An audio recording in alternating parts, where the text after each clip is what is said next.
This is what's left of the vehicle used by a group of journalists. They were struck while covering the escalating tensions near the southern Lebanese border with Israel.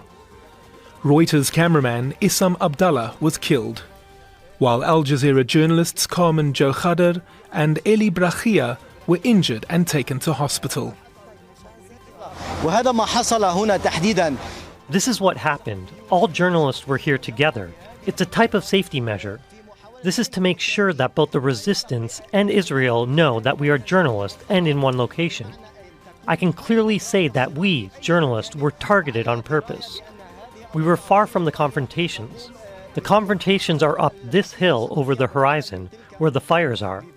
This spot is where the journalist was. All of the journalists were wearing their safety kit.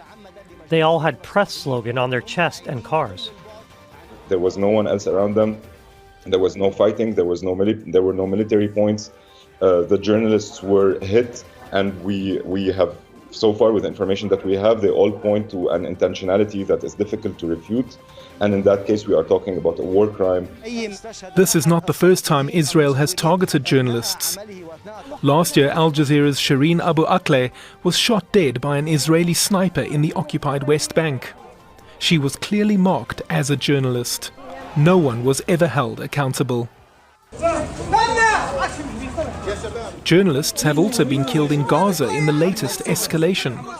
Unions have called for all parties to abide by international law and protect journalists. Make sure to subscribe to a channel to the latest news from RDZ World News.